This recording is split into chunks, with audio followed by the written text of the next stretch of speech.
ओम नमो भगवते वासुदेवाय। आज हम सुनेंगे श्रीमद् भागवत महापुराण के द्वितीय स्कंध में अध्याय 4 की कथा।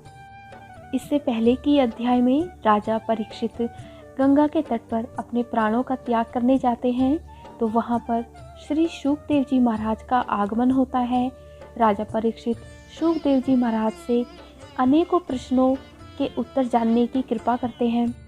आज के अध्याय में हम सुनेंगे राजा का सृष्टि विषयक प्रश्न और शुकदेव जी का कथा का आरंभ करना।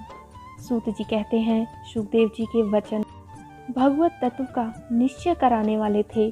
उत्तरानंदन राजा परीक्षित ने उन्हें सुनकर अपनी शुद्ध बुद्धि भगवान श्री कृष्ण के चरणों में अनन्य भाव से समर्पित कर दी। शरीर, पत्नी, पुत्र, महल, पशु, धन, भाई बंधु और निष्कंटक राज्य में नित्य के अभ्यास के कारण उनकी दृढ़ ममता हो गई थी। एक क्षण में ही उन्होंने उस ममता का त्याग कर दिया। शौनकादि ऋषियों महामनस्वी परीक्षित ने अपनी मृत्यु का निश्चित समय जान लिया था, इसलिए उन्होंने धर्म, अर्थ और काम से संबंध रखने वाले जितने भी कर्म थे उनका संन्यास कर दिया। इसके बाद भगवान श्री कृष्ण में सुदृढ़ आत्मभाव को प्राप्त होकर बड़ी श्रद्धा से भगवान श्री कृष्ण की महिमा सुनने के लिए उन्होंने श्री शुकदेव जी से यही प्रश्न किया जिसे आप लोग मुझसे पूछ रहे हैं। परीक्षित ने पूछा, भगवत स्वरूप मुनिवर, आप परम पवित्र और सर्वज्ञ हैं। आपने जो कुछ कहा है वह सत्य एवं उचित है। आप ज्यों-ज्यों भगवान की कथा कहते जा रहे हैं त्यों-त्यों मेरे अज्ञान का पर्दा फटता जा रहा है। मैं आपसे फिर भी यह जानना चाहता हूँ कि भगवान अपनी माया से इस संसार की सृष्टि कैसे करते हैं। इस संसार की रचना तो इतनी रहस्यमयी है कि ब्रह्मादि समर्थ लोकपाल भी इसके समझने में भूल कर बैठते हैं।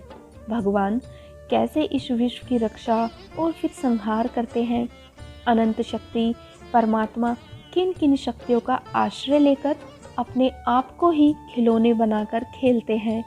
वे बच्चों के बनाए हुए घरौंदों की तरह ब्रह्मांडों को कैसे बनाते हैं और फिर किस प्रकार बात की बात में मिटा देते हैं।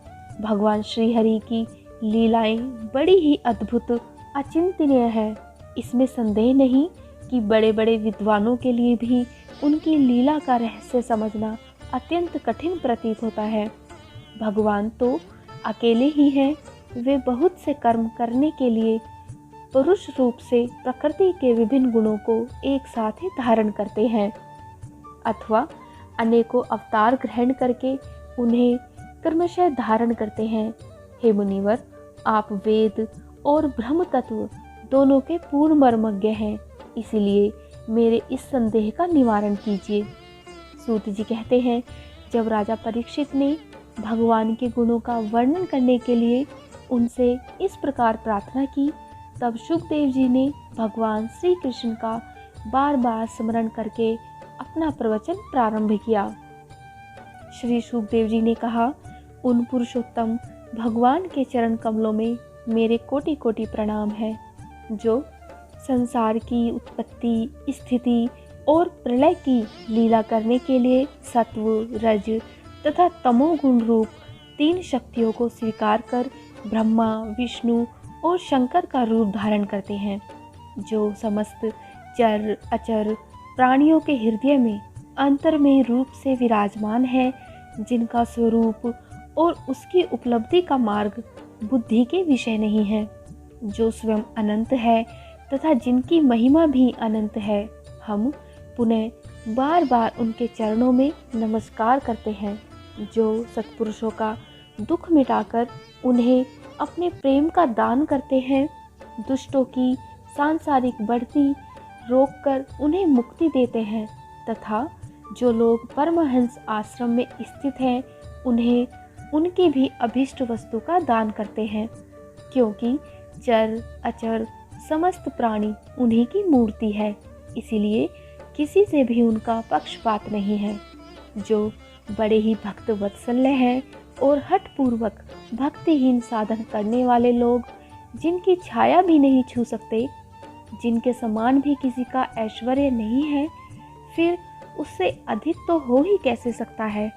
तथा ऐसे ऐश्वर्य से युक्त होकर जो निरंतर ब्रह्म स्वरूप अपने धाम में विहार करते रहते हैं, उन भगवान श्री कृष्ण को मैं बार बार नमस्कार करता हूँ, जिनका कीर्तन, स्मरण, दर्शन, वंदन, स्वरण और पूजन जीवों के पापों को तत्काल नष्ट कर देता है।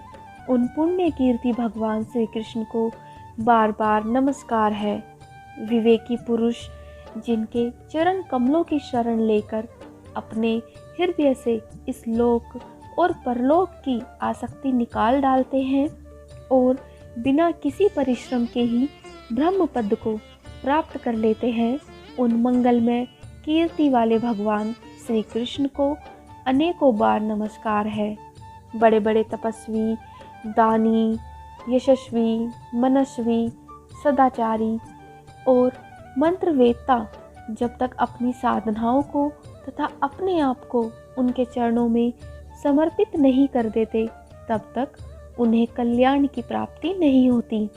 जिनके प्रति आत्मसमर्पण की ऐसी महिमा है, उन कल्याणमयी कीर्ति वाले भगवान को बार बार नमस्कार है।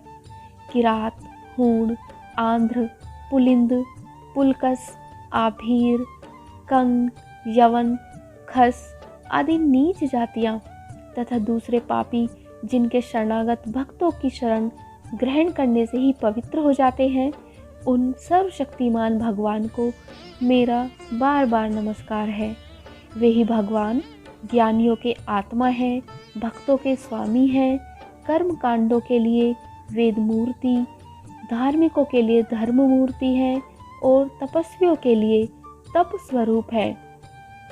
ब्रह्मा, शंकर आदि बड़े बड़े देवता भी अपने शुद्ध हृदय से उन्हें स्वरूप का चिंतन कराते हैं और आश्चर्यचकित होकर देखते रहते हैं वे मुझ पर अपने अनुग्रह की प्रसाद की वर्षा करें।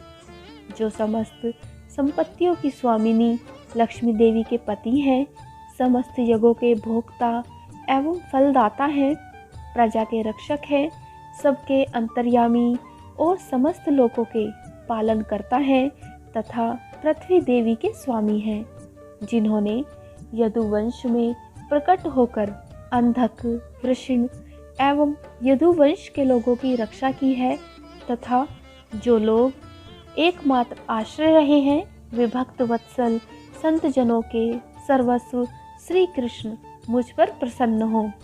विद्वान पुरुष जिनके चरण कमलों के चिंतन रूप समाधि से शुद्ध हुई बुद्धि के द्वारा आत्म तत्व का साक्षात्कार करते हैं तथा उनके दर्शन के अनंतर अपनी अपनी मति और रुचि के अनुसार जिनके स्वरूप का वर्णन करते रहते हैं, वे प्रेम और मुक्ति के लुटाने वाले भगवान श्री कृष्ण मुझ पर प्रसन्न हो।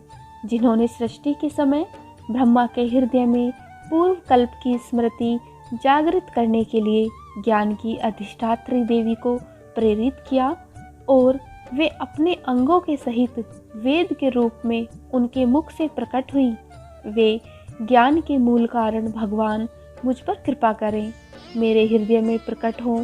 भगवान ही पंच महाभूतों से इन शरीर का निर्माण करके इनमें जीव रूप से शयन करते हैं और 5 ज्ञानेंद्रिया, 5 कर्मेंद्रिया, 5 प्राण और 1 मन, इन 16 कलाओं से युक्त होकर इनके द्वारा 16 विषयों का भोग करते हैं।